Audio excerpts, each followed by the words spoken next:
Bien, bonjour à toutes et à tous. Merci infiniment, ça me fait plaisir sous ce soleil radieux de vous accueillir. Nous sommes heureux, Christy et moi. Nous voulions vous présenter brièvement, je vais vous présenter brièvement quelques dossiers qui ont fait l'objet d'une décision au gouvernement aujourd'hui, et puis un peu plus longuement, notre dossier phare du jour, c'est-à-dire le projet Territoire zéro chômeur de longue durée. C'est un projet qui nous tient à cœur depuis longtemps, c'est dans l'accord de gouvernement. C'est un dossier qui n'est pas facile, mais c'est une ambition, une volonté d'avancer avec une innovation sociale. Christy y reviendra tout à l'heure, je vous dirai quelques mots et Christy continuera. D'abord, on a dans le plan de relance le lancement du marché objectif proximité. Là, il s'agit en fait de contribuer au développement ou au redéploiement du commerce physique en centre-ville. On travaille par appel à projet. On accorde un maximum de 6 000 € dans l'état actuel des choses, car on a observé dans les centres urbains, vous connaissez le problème, une très grande défection avec des taux de cellules vides qui donnent le vertige, puisqu'en moyenne c'est 17, quelque chose pour cent, 17,2%, c'est énorme, c'est presque une cellule sur 5. Je connais particulièrement la situation à Mons, mais il y a plusieurs problèmes, dont celui des loyers. Dans les centres-villes, les loyers sont très chers et ce sont souvent des multipropriétaires ou des compagnies spécialisées immobilières, mais avec parfois un petit coup de pouce, les gens sont prêts à revenir, tenter leur chance, si on peut, tant soit peu, les aider. Et la région est prête à aider, et quand la région aidera, je ne doute pas que les autorités locales accompagneront également pour tenter de retisser le commerce local. Je rappelle que ce commerce local doit se différencier du commerce dans les grandes surfaces par le produit et puis aussi par les services. Je pense que les gens sont prêts à payer pour un service de qualité, notamment dans les centres-villes. Deux, l'enseignement en alternance. Nous venons de décider, après de longues semaines, nous venons de décider, donc la COCOF, la Fédération Wallonie-Bruxelles et la région Wallonne, d'un plan d'action et un certain nombre de balises qui devraient nous conduire à une révision assez fondamentale de l'enseignement de, comment dirais-je, la finalité professionnelle, l'enseignement qualitative et quantitative de celles et ceux qui souhaitent aller vers un métier. L'enseignement qualifiant a fait l'objet de pas mal de remarques depuis pas mal d'années. Pourquoi? Parce qu'en fait, c'est la fédération qui en a la charge, mais nous revendiquons avec force le fait que ce type d'enseignement doit coller au maximum aux réalités et aux besoins des deux régions que sont la région bruxelloise et, pour ce qui nous concerne, la Wallonie. Les trois gouvernements ont décidé d'une manière, comment dirais-je, conforme, identique, et la fédération se réjouit de pouvoir commencer, notamment en chargeant un bureau d'études d'élaborer d'abord un état des lieux le plus descriptif possible. Qui fait quoi? 2, vers quoi veut-on aller? Qu'est-ce qui est possible de faire? Et je dirais 3, dans quel délai on espère que le processus de co-construction, avec notamment les partenaires sociaux sur l'ensemble des projets, pourra nous aider à avancer. En parallèle de ce travail, chacune des entités, donc pour ce qui nous concerne la Wallonie, poursuivra son travail en interne. C'est ce que j'ai toujours dit depuis le début, c'est que nous voulions travailler en parallèle avec ce que peut faire la Fédération, et on entend vraiment pouvoir amener dans les prochaines semaines le début de nos réalisations concrètes avec l'IFA-PME, centre de compétences, centre de formation, etc. Sachant, j'en termine sur ce point, que le défi d'un peu tous les pays européens et le défi chez nous et le défi en Wallonie, c'est la formation. Il y a une inadéquation profonde entre les besoins du monde économique et le profil professionnel de celles et ceux qui sortent de l'enseignement. Donc on ne parle pas ici de l'enseignement général, on parle bien ici de l'enseignement de qualification, et donc un enseignement qui conduit à un boulot concret à l'issue des études.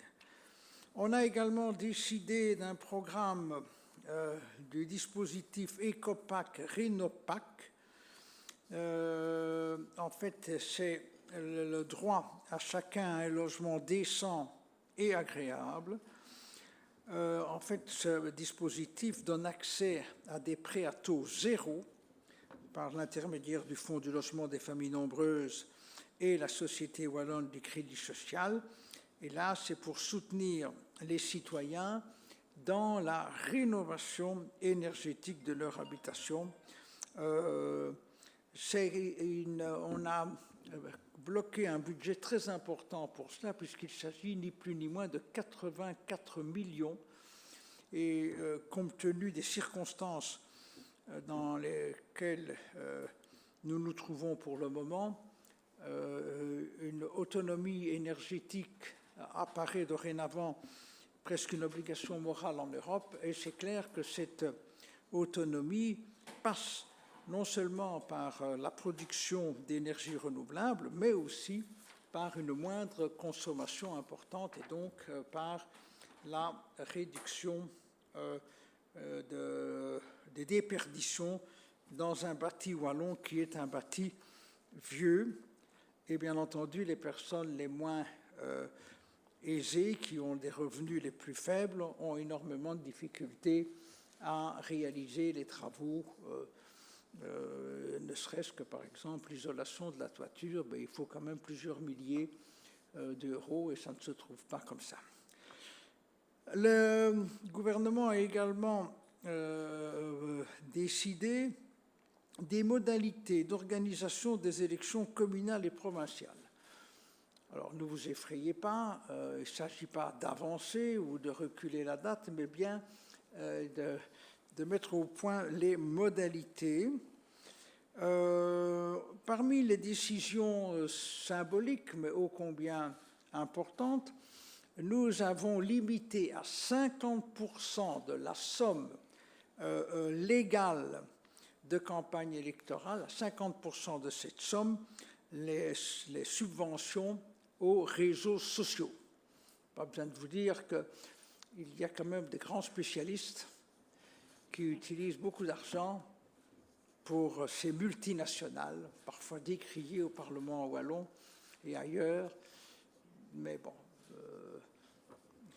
vous voyez ce que je veux dire. Le sourire en dit long. Alors, non seulement on limite à 50% donc, de l'enveloppe, mais aussi on simplifie les opérations de vote, de dépouillement, et les procédures de convocation. Et on a également mis au point un mécanisme d'arbitrage en cas de contestation et de validation des élections. Ce sera le collège des gouverneurs assisté à voix consultative de 3 experts en la matière. Vous vous souvenez qu'il y a eu un peu de micmac. Hein? Bon, donc nous essayons d'objectiver tout cela. Alors on a aussi lancé un appel aux écoles du dehors qui vise à mieux former les enseignants aux pratiques pédagogiques dites du dehors. Donc ici la note me dit attention, l'école du dehors, ce n'est pas simplement sortir que le soleil brille. Bon. Il s'agit d'un ensemble diversifié de pratiques éducatives et pédagogiques destinées à reconnecter les enfants avec la nature. Alors donc les enfants, il faut le reconnaître, sont de moins en moins souvent en contact avec la nature. Et les spécialistes tirent la sonnette d'alarme et pointent un nouveau syndrome, celui du manque de nature. Est-ce qu'on pourrait faire les conférences de presse du dehors quand il fait beau? Est-ce qu'on pourrait faire les conférences de presse du dehors quand il fait beau? Bien sûr, je suis pour. Je suis pour. Bien, mais donc il semblerait même que des effets délétères à la fois sur la santé des enfants, le stress, l'obésité, troubles d'apprentissage, mais aussi sur les relations entre l'individu et la nature. Et donc, c'est la raison pour laquelle le gouvernement a décidé de soutenir l'école du dehors et permettre l'éveil, la conscience des enfants envers leur environnement. À l'issue de cet appel à projet, 30 associations sélectionnées pourront bénéficier de la formation et de l'encadrement d'experts en pédagogie du dehors, et la subvention, c'est de 30 000 €, soit, je dirais grosso modo, le montant pour un engagement à mi-temps d'une personne à temps plein. J'en viens alors à donner quelques indications sur sur le territoire zéro chômeur. Le territoire zéro chômeur, et nous aurons un expert français que je salue et que je remercie. Je le vois très attentif à nos propos, mais c'est surtout nous qui allons être attentifs aux vôtres.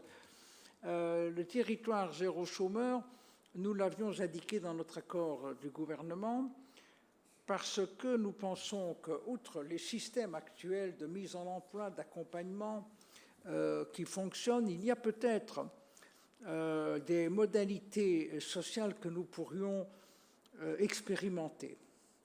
Et notamment dans un quartier, dans un village, en tout cas pas au-delà de 15 000 personnes, mais je ne vous cache pas que ça va de plusieurs centaines à 15 000 personnes. Tout ça va dépendre du porteur ou de la porteuse de projet. Et l'idée, mais Christy l'expliquera bien mieux que moi, l'idée est de dire, voilà, sur un territoire donné, un auteur de projet, je dirais, en bonne intelligence avec la commune concernée, eh bien, sur ce territoire, il y a un nombre de personnes qui se trouvent au chômage, ou qui en tout cas cherchent un emploi depuis 2 ans, voire plus, et on va voir comment on peut aider d'une manière pertinente et percutante. On a nos institutions, je pense aux forêts, aux centres de formation, etc. On peut y associer des entreprises du coin. Le coin, c'est par exemple 20 km à la ronde, pour voir si là, il n'y a pas un potentiel, un désir, un besoin de main-d'œuvre qui pourrait permettre une adéquation. Et puis, s'il faut, on pourrait nous-mêmes créer des entreprises d'économie sociale, et sur une période de 5 ans, Christy, nous sommes prêts à accorder des montants financiers pour lancer, mais si par exemple on crée de l'économie sociale, il faut qu'au terme de l'intervention régionale, ça puisse vivre avec un équilibre financier. Mais donc l'idée, c'est vraiment d'avancer sur un territoire, donc ce ne sont plus des personnes qui vont au forum plic-ploc, c'est vraiment dans une zone déterminée, on essaye de ne plus avoir de chômeurs longue durée. Je n'ai pas besoin de vous expliquer que ce sont eux ou elles, si ce sont des chômeuses, enfin, des personnes demanderesses d'un emploi, qui se trouvent dans les difficultés. C'est dans l'accord du gouvernement, c'est dans notre programme du Fonds social européen, et avec le cabinet de Christie qui cofinance, nous avons travaillé à des modalités et lancé un appel à projet. Et je me permets d'insister à travers vous qu'il est urgent maintenant, je crois qu'il nous reste encore un bon mois, non, quelque chose du genre, pour faire en sorte que les projets viennent. Les projets ne doivent pas être, comment vais-je dire, complétés à 100%. Pour autant qu'on témoigne d'un intérêt, d'une vision, ben, nous aiderons à compléter le dossier avec les porteurs de dossiers pour qu'ils puissent être acceptés au Fonds social européen pour la partie d'argent de l'Europe et par le cabinet et l'administration de Christie pour les moyens financiers de la région. Voilà, sans transition, je cède la parole à Christie et puis à notre invité du jour. Merci, Monsieur le Ministre-président. Et c'est vrai que c'est une belle journée puisque le gouvernement a accepté cette note d'orientation, cette note cadre sur les territoires zéro chômeur longue durée. C'était dans la déclaration de politique régionale. Dans la politique de l'emploi, ça pèse puisqu'il y avait, on va dire, 3 dossiers phares qui étaient importants dans la politique de l'emploi. Le premier, c'était la réforme APE qu'on a mis sur les rails et qui a été adoptée il y a maintenant plus d'une année. Le deuxième dossier, c'était le dossier de réforme de l'accompagnement du forum qu'on a appelé TIM pour essayer d'accompagner, pas pour essayer, pour accompagner davantage les demandeurs d'emploi qui sont les plus éloignés, qui en ont le plus besoin et pour pouvoir avoir quelque chose de plus personnalisé. Cette réforme est sur les rails également. Et puis, troisième volet qui comptait en matière de politique de l'emploi, c'est cette expérimentation sociale, ce projet très inspirant qui vient de France, qui, je ne sais pas si chacun d'entre vous connaît le dispositif. Je sais, Stéphane Tassin, que vous êtes allé sur place et vous avez eu l'occasion de voir à quel point ça a changé la vie de très nombreux Français et Françaises qui ont été dans ce dispositif-là. C'était au début des expérimentations très locales. Monsieur Grand-Guillaume, que je remercie pour sa présence, va l'expliquer. Mais en gros, on change de paradigme. On change de paradigme au sens où il y a 3 concepts. Le premier, c'est qu'on considère que personne n'est inemployable. Ce terme est un terme assez, franchement, moche, mais on l'entend souvent. Les gens sont inemployables. Eh bien non, personne n'est inemployable. 2, il existe des besoins nouveaux qui ne sont pas couverts en matière sociale, en matière de santé, des besoins non couverts qui peuvent être rencontrés. Et troisièmement, on n'est pas dans un dispositif de modèle au sens où c'est l'État, la région qui dit aux gens ce qu'il faut faire. On est dans une démarche qu'on appelle bottom-up, où c'est vraiment des expérimentations sociales. On part de la volonté des personnes en leur disant « mais quelles sont vos envies à vous ?» Et on vous propose, en fonction de vos envies, de créer votre emploi dans un emploi de qualité, avec un salaire qui est un salaire décent et qui est un emploi durable. Et donc, c'est ce projet qui a été accepté par le gouvernement aujourd'hui. Je voudrais remercier, puisqu'en début de législature, on avait imaginé à la base qu'il y ait 3 projets pilotes, grosso modo, qui puissent voir le jour. C'était la ligne budgétaire qui avait été arrêtée. À la suite de quoi, je ne vais pas vous faire un dessin, mais la crise sanitaire nous a plongé dans des grandes inquiétudes en termes d'emploi. Le ministre-président a proposé que que les programmes européens du Fonds social européen puissent venir en plus. Et dans le cadre du plan de relance, nous avons également eu des moyens supplémentaires, ce qui nous a permis, grâce à ces 2 possibilités-là, d'avoir vraiment un effet de masse beaucoup plus important, puisqu'on va le voir, on va pouvoir lancer une vingtaine de projets à l'échelle de la Wallonie. Donc je crois que c'est vraiment une très, très bonne nouvelle. Projet novateur, je l'ai dit, l'inspiration du modèle français qui a démarré il y a quelques années, qui a été étendu d'ailleurs à l'unanimité, je pense, à l'échelle de l'ensemble de la France, et le fait que ce soit un nouveau paradigme. cède maintenant la parole à Laurent Grand-Guillaume, qui est celui qui incarne le dispositif zéro chômage en France. Vous en parlerez bien mieux que nous. Vous le voyez à l'écran? Oui. Oui, vous le voyez. Oui, merci beaucoup. Je vous en prie, monsieur. Merci, Madame la ministre vice-présidente et Monsieur le ministre président, de votre invitation. Écoutez, c'est un grand jour aujourd'hui, puisque finalement, ce qui était auparavant une expérimentation qui avait lieu dans 10 territoires en France est désormais une expérimentation qui a lieu en Europe grâce à votre engagement et grâce aux décisions que vous venez de prendre. Ça, c'est une très bonne nouvelle, car le projet appartient finalement à ceux qui le font. Voilà, ça c'est déjà la première leçon à avoir en tête, c'est que c'est ceux qui font le projet et à qui il appartient. Car ce n'est pas un dogme, ce n'est pas une théorie, hein, c'est bien, on est bien dans le faire et dans l'action. Voilà. Et finalement, notre récit n'est pas un récit historique, c'est un récit par l'action. Voilà. Et c'est vraiment en faisant qu'on apprend. Et aujourd'hui, il y a 21 territoires maintenant qui expérimentent en France. Et il y a effectivement une nouvelle loi qui vient d'être votée donc fin 2020 et qui autorise l'expérimentation à au minimum 50 nouveaux territoires. Donc on a plus d'une centaine de territoires aujourd'hui qui se préparent et qui veulent expérimenter. Dans les 10 premiers territoires, ce sont 1300 personnes qui ont été embauchées, donc ce sont des micro-territoires. 1300 personnes qui ont été embauchées, qui pour 25% sont en situation de handicap parmi les salariés, et qui étaient au chômage en moyenne depuis 4 ans et demi. Donc c'est vraiment la cible des personnes les plus éloignées du travail. Et ce qui est très intéressant, c'est que les activités qui se sont développées sont des activités qui s'inscrivent d'abord dans la transition écologique, dans l'économie circulaire, dans les services de proximité, toute l'économie de proximité. Nous avons été, par exemple, les bras solidaires pendant la crise sanitaire, car nous avons été appelés par les collectivités locales pour aller à la rencontre des personnes qui étaient isolées par les confinements et pour maintenir un lien avec elles au départ par téléphone et ensuite en allant les voir dès que cela était possible.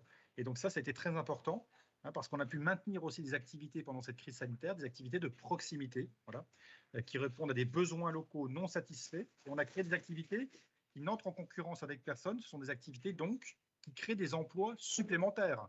C'est-à-dire qu'il ne s'agit pas de détruire des emplois existants, il s'agit bien d'en créer des nouveaux par des activités que l'on crée dans les territoires.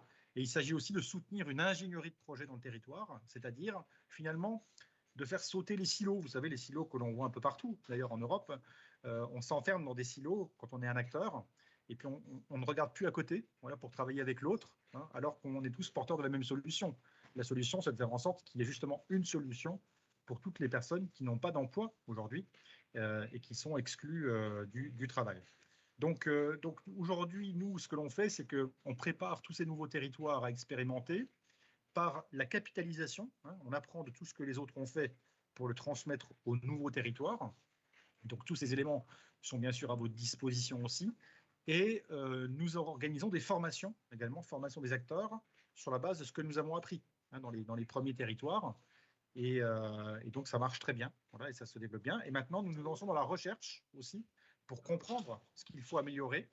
Et en cela, nous sommes déjà en lien avec des acteurs de votre beau pays, la Belgique, et notamment à l'Académie royale de Belgique, mais aussi à l'Université de Louvain, à l'Université libre de Bruxelles, enfin, différentes universités en tout cas qui se mobilisent et qui ont justement un intérêt aussi sur ce projet. Et donc on est bien sûr à votre disposition pour travailler ensemble, voilà, et pour apprendre de vous aussi, puisque nous allons apprendre aussi de ce que vous allez faire. Et peut-être même découvrir des choses que nous n'avons pas encore tentées. Voilà. Et donc cela va être très important aussi pour nous.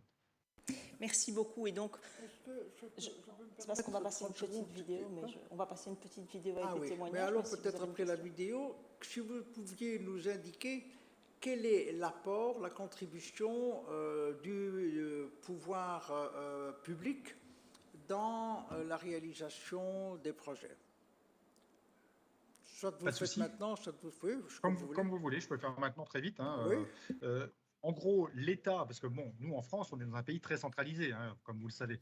Donc, c'est l'État qui injecte l'essentiel de l'activation de la dépense passive, c'est-à-dire environ 19 000 € par an et par emploi. Donc, on mobilise le coût du chômage. Combien, vous pouvez répéter? 19 000 € par an et par emploi.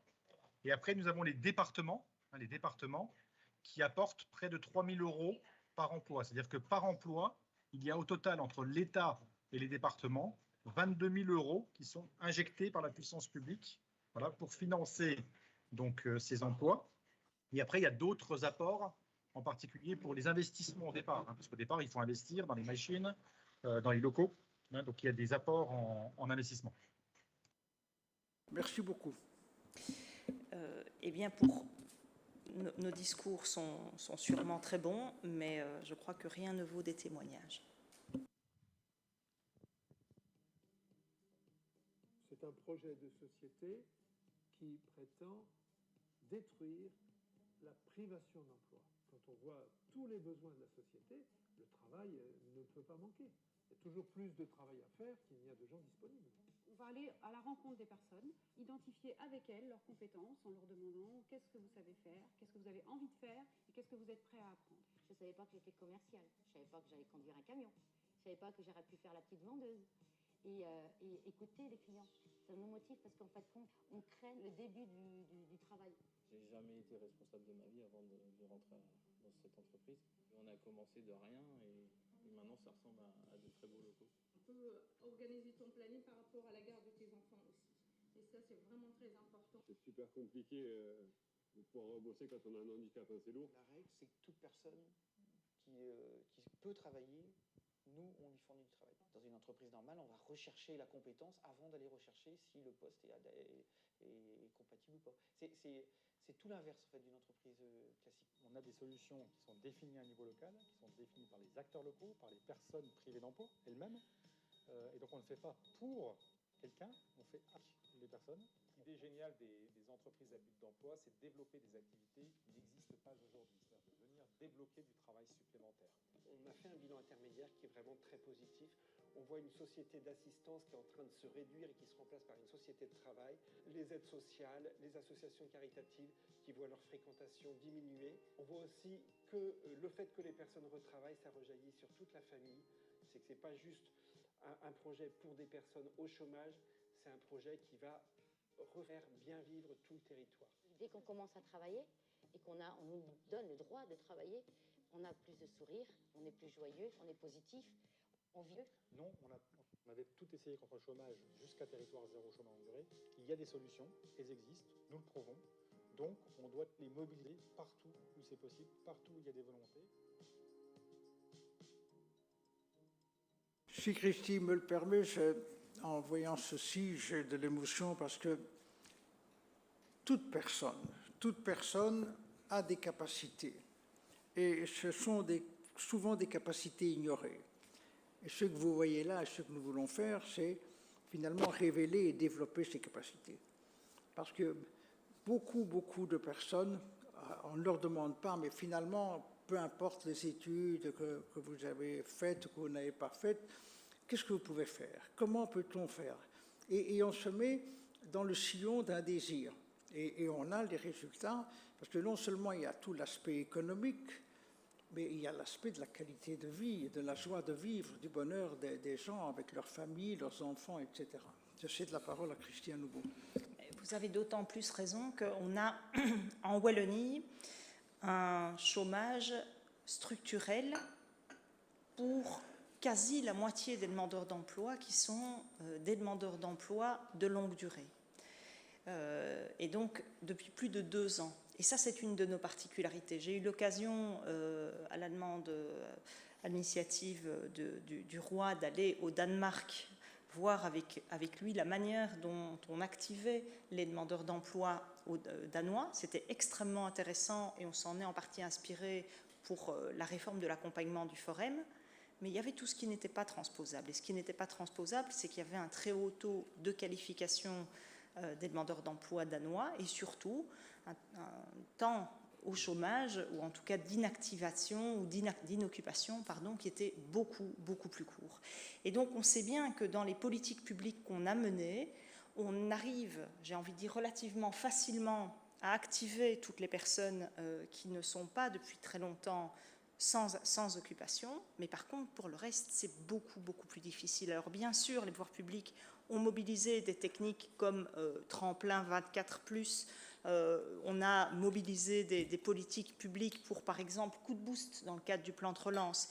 Ici, on essaye un autre dispositif qui va du bas vers le haut et qui part du désir et de la volonté de chaque personne à avoir un contrat de durée indéterminée dans le temps de travail qu'elle souhaite et en valorisant ses capacités. Donc on est dans un travail, une expérimentation qui est extrêmement positive. Alors bien entendu, on a dû l'adapter à la réalité de la Wallonie. On n'a pas transposé totalement le modèle français. On a pris ici, par exemple, des personnes qui sont en inoccupation depuis 2 ans. En France, c'est 1 année. Et on va avoir une phase pilote de 5 ans, puisque en France, à la base, vous aviez une période qui était plus courte, mais on s'est rendu compte que pour pouvoir la mettre en place, il fallait le faire sur une plus longue période. Et donc, on l'a lancé, on a essayé de garder les enseignements du travail que vous avez réalisé dans l'évaluation. Donc, concrètement, un appel à projet est lancé dans le cadre de la programmation FSE, à destination des villes, des communes, des CPAS, des associations, des entreprises à finalité sociale qui vont pouvoir répondre et qui vont aussi surtout coordonner un réseau de partenaires locaux. On ne part pas de rien, on va mobiliser tous les partenaires qui sont actifs aujourd'hui sur la mise à l'emploi, sur l'insertion sociale et socio-professionnelle à l'échelle d'un territoire qui sera maximum 15 000 habitants. On a beaucoup discuté avec les spécialistes, avec les instances bassin formation, avec les collectivités pour voir quelle était l'échelle qui était la plus adaptée à notre territoire. Mais il est effectivement une réalité qu'on aura des territoires qui seront plus petits parce que certains arrondissements ou certains quartiers seront plus adaptés à des projets plus petits que ceux de 15 000 habitants, comme l'a évoqué le ministre-président, et d'autres qui seront à l'échelle de quartiers plus grands, de communes, ou pas uniquement de communes d'ailleurs, hein, ça pourra être sur plusieurs communes. Et donc on a plusieurs arrondissements qui sont éligibles. Puisqu'on est dans une programmation FSE, les critères sont effectivement ceux du Fonds social européen. Et donc, on voit la carte des territoires qui peuvent être concernés. Ce sont des territoires assurés en rouge ou en rose. Alors, quels sont les publics cibles? Je l'ai dit, les personnes qui sont en inoccupation depuis plus de 2 ans au moins.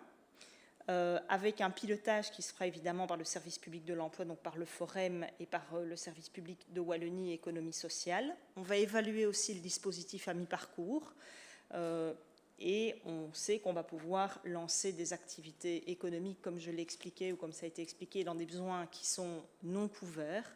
Donc il n'y a pas de concurrence, ça se fait aussi en concertation avec les acteurs économiques du territoire, ça peut se faire en partenariat avec eux, ils sont aussi partie prenante du projet. Pour ce qui concerne l'accompagnement et l'encadrement, on va rencontrer effectivement, comme ça a été dit avec les témoignages, ce sont les travailleurs de terrain qui sont sur place, qui connaissent le plus le public qui est éloigné, mais qui ne pouvaient pas être atteints par des politiques publiques classiques, qui sont contactés et à partir de cette démarche-là, à qui on propose le dispositif, on parle du dispositif pour pouvoir, le dispositif ou l'expérimentation plus précisément pour le mettre en place avec un soutien, un suivi social, une formation, un coaching, du tutorat.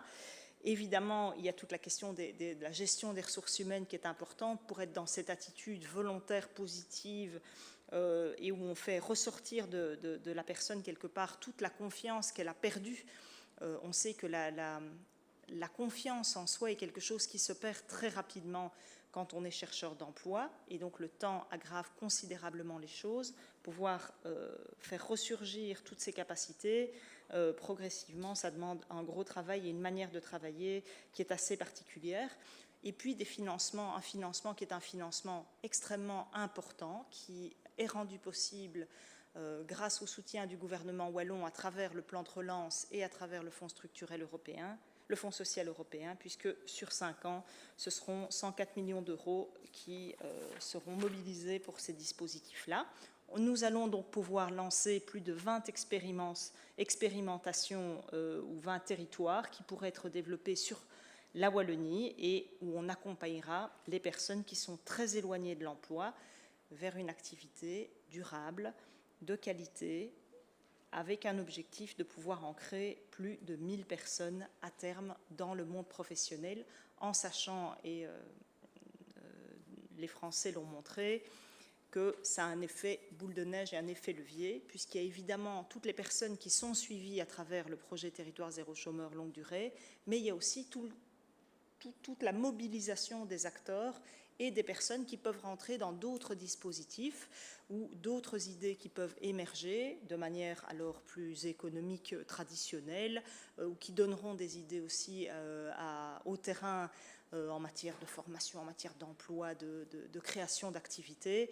Et donc, on considère, vous me corrigez, Monsieur Grand-Guillaume, si je me trompe, mais qu'on peut, si on devait avoir 800 personnes qui sont remises au travail grâce au dispositif, en réalité, il y en a au moins 1200 qui vont l'être grâce à ces effets leviers. Vous opinez du chef. Voilà. Bien, merci infiniment. Je vous cède la parole. Oui, je vous en prie. Vous parlez de 1000 personnes remises à l'emploi, mais sur combien de personnes? Comment dites-vous? Vous parlez de 1000 personnes remises à l'emploi, 1000 ou 1200 personnes, mais sur un stock de combien de personnes sont concernées? Alors, on ne parle pas de stock. Oui. Les mots sont importants, surtout dans un dispositif comme celui-là. On a en Wallonie à peu près 190 000 demandeurs d'emploi. On a 46% des demandeurs d'emploi qui sont des personnes qui sont au chômage longue durée depuis 2 ans au moins. Et donc, on ne pourra pas couvrir, on le sait bien, même si c'est une expérimentation qui démarre avec plus de territoires que la France n'a pu le connaître à l'échelle du territoire français, on est sur les communes, les villes et communes qui ont la demande la plus importante. Et donc, ces 20 expérimentations de 15 000 habitants maximum. On n'a pas regardé quel était le nombre de chômeurs longue durée sur ces territoires-là, mais ce qu'on sait, c'est qu'on peut environ suivre, et grâce à Territoire zéro chômeur, 1000 personnes sur 5 ans qui rentreraient dans ce dispositif-là de besoins non couverts. Et puis, il y aura tous les besoins couverts qui viendront en plus, mais qui ne sont pas comptabilisés dans cette expérimentation-là. Le montant, comment dirais-je, le nombre évoqué par Christy est cohérent avec ce que font nos amis français. Nos amis français parlent d'environ de 22 000 € en points. Ici, nous sommes, je dirais, à 20 000 à peu près, pour 5 ans. Et l'idée, comme vient de dire Christy, c'est d'amorcer une pompe. D'abord, de faire cette opération qui a plusieurs objectifs. Il y a l'objectif de l'emploi, mais un peu comme vous avez vu les gens heureux s'exprimer, ça va beaucoup plus loin. Ça cadre aussi avec la sortie de la pauvreté. Et on essaye, par cette dynamique, d'intéresser des entreprises sociales pour que l'expérience puisse se produire ailleurs avec un financement public moindre. C'est ça un peu l'idée. C'est d'avoir à la fois le système actuel, comment dirais-je, très cadré, avec un système beaucoup plus souple. Et là, on verra si on peut trouver, par exemple, des accompagnateurs ad hoc. Maintenant, il y a des accompagnateurs pour les emplois, etc. On pourrait avoir, par exemple, des accompagnateurs, des animateurs d'un quartier. Ça se trouve. Donc, c'est un peu ça que nous voudrions faire. Et puis, au fil du temps, ceux qui sont dans l'expérimentation le sont et peuvent le rester 5 ans, mais on va essayer d'élargir ce champ en réduisant, bien sûr, l'intervention publique. Voilà un peu l'esprit. Et il y a un côté boule de neige au sens où ça va essaimer aussi des idées en matière de création d'emplois. Par exemple, dans le secteur de l'économie sociale, aujourd'hui en Wallonie, 1 emploi sur 8 vit grâce au dispositif de l'économie sociale. Donc il y a l'économie classique, bien entendu. 150 000 travailleurs travaillent aujourd'hui en Wallonie dans des dispositifs de coopératives, d'entreprises de formation, d'insertion. Et donc, c'est une possibilité aussi. On est persuadé que grâce à la mobilisation, aux réflexions et aux besoins non rencontrés, ça va aussi générer des idées de coopératives et de travail en lien, par exemple, avec l'économie circulaire, avec l'économie sociale et puis avec l'économie classique. Donc, c'est tout l'effet boule de neige d'une mobilisation où on rassemble tous les acteurs du non-marchand, du marchand, le secteur public et le secteur associatif. Une valorisation personnelle génère une fierté personnelle et c'est une toute autre démarche. Je veux dire, on cherche ça aussi, vous voyez, parce que c'est aussi en lien avec tout ce que nous faisons par ailleurs. C'est cette Wallonie que l'on voudrait hyper dynamique, avec de l'inventivité, etc. Mais voilà, nous sommes là pour ne laisser personne au bord du chemin. Et on sait que si on avance avec un certain nombre de projets comme nous le faisons, sans avoir en même temps des programmes sociaux très spécifiques, très cadrés, avec une vision claire, ben, on va laisser malheureusement trop de gens sur le côté. Et ça, on ne veut pas. Voilà. Justement, il y a quelque chose qui m'avait frappé quand j'ai fait ce reportage à Lille, justement, c'est la fierté des gens qui avaient créé leur emploi. Et donc, ma question, elle est, et c'est pas du tout un reproche, mais c'est savoir si le Forum et l'administration qui seront partie prenante pour lancer ces initiatives sont les bons interlocuteurs. Qu'est-ce qui sera mis en place pour qu'ils le soient? Parce que, et je ne veux pas leur en faire le reproche, le Forum est un gros bateau, mais ils ont des habitudes et des manières de voir les choses. Qu'est-ce qui va être fait pour que, justement, ça favorise cette démarche un peu différente? Donc, vous avez totalement raison. On a réfléchi... comment ? Ah, ça, je ne sais pas. Je n'oserais pas, on va dire que je suis frotte-manche. Donc, en tout cas, là-dessus, je partage votre avis. Et du coup, je perds le fil. Là. J'ai perdu le fil. Je partage votre avis. Pourquoi? Parce que c'est le Forum, oui. Donc, le Forum, c'est un gros dispositif qui va aller accompagner des personnes. Et la réforme de l'accompagnement, on compte énormément sur eux. Ici, on est dans un autre dispositif qui part des gens. Il faut que les acteurs de terrain, dans les associations, dans les missions régionales pour l'emploi, dans les centres d'insertion socio-professionnelle, dans les quartiers, ce sont les éducateurs qui vont parler aux gens. Et c'est à partir de là que le projet émerge. Je ne pouvais pas envisager un dispositif comme celui-là sans le service public de l'emploi comme partenaire. On y a réfléchi et on s'est dit au début, est-ce qu'on peut évacuer le Forum quelque part, pas évacuer le Forum, mais je veux dire on se passe du Forum. Je trouve qu'il faut mobiliser parce que le Forum, c'est aussi celui qui va, en rencontrant les acteurs professionnels, les acteurs économiques, les autres, on essaye aussi de lier plus de liens. Hein. Il y a parfois des reproches qui sont faits en disant le Forum doit aller plus à la rencontre des partenaires. Et donc, on imagine et on espère et on pense sincèrement qu'à l'échelle d'un territoire, le fait d'avoir un contact d'un référent Forum dans quelque chose qui est vraiment à taille humaine va permettre d'attraper des mécanismes de liaison, de partenariat qui se font plus d'égal à égal et en disant je ne suis qu'un des partenaires parmi d'autres. Mais on est dans une logique qui ne vient pas du haut vers le bas.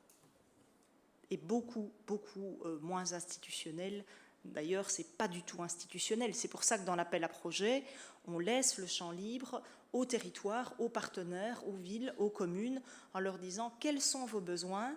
Et on ne va pas faire un corset qui est trop étroit pour vous. On va vous laisser, parce que je pense que c'est ça aussi, à l'issue de l'expérimentation dans 5 ans, il y aura une première évaluation après 2 ans et demi, mais dans 5 ans, on en tirera peut-être des enseignements, on légiférera probablement sur certaines choses pour pouvoir voir comment l'élaborer à l'échelle de toute la Wallonie. Je rajoute encore un tout petit mot, ce n'est pas uniquement ces institutions, ces grandes institutions, c'est un peu aussi le sens de l'innovation sociale. On est convaincu qu'il peut y avoir comment dirais-je, des supports, des accompagnements par d'autres biais, d'autres types d'expérimentation. Ce que nous faisons, nous ouvrons la voie et nous mettons à disposition, et puis on laisse la créativité s'exercer, et on verra ce que ça va donner. Oui. Oui, si vous me permettez, je vois la carte et je me pose une toute simple question. Je vois que l'arrondissement de Namur, par exemple, est repris dans les zones qui sont éligibles, alors que Dinan et Philippeville, qui affichent un taux de chômage nettement plus important. Oui, mais ce n'est pas uniquement le taux de chômage. Donc, c'est le mystère européen. Hein, il y a beaucoup de mystères. Il y a donc une kyrielle de paramètres qui ont été pris en considération. Je ne sais pas si Christy les connaît par cœur. Et ça résulte de tous ces paramètres, et pas uniquement le chômage. Il y a, je pense, les revenus moyens. Il y a d'autres paramètres qu'on pourrait d'ailleurs donner la liste qui font que, voilà, on retrouve les régions que vous voyez et pas d'autres.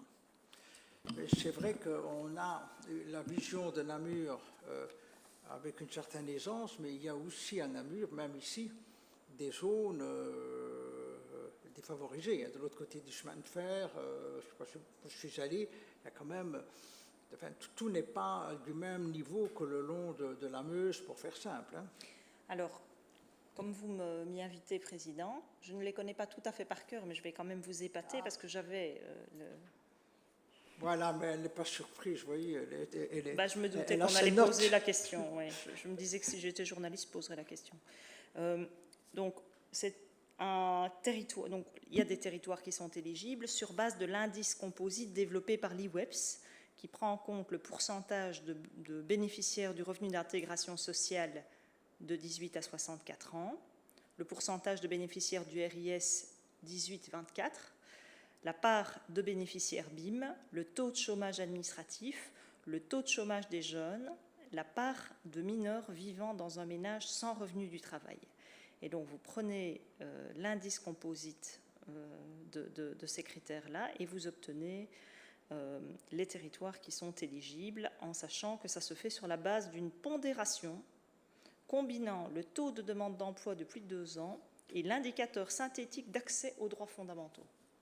Donc c'est la preuve, vous voyez quand même le caractère intelligent de ce qu'a lu Christy, mais c'est aussi le témoignage que l'objectif recherché, c'est l'emploi, mais pas uniquement l'emploi. Hein, c'est la raison pour laquelle tous ces paramètres sont pris en considération.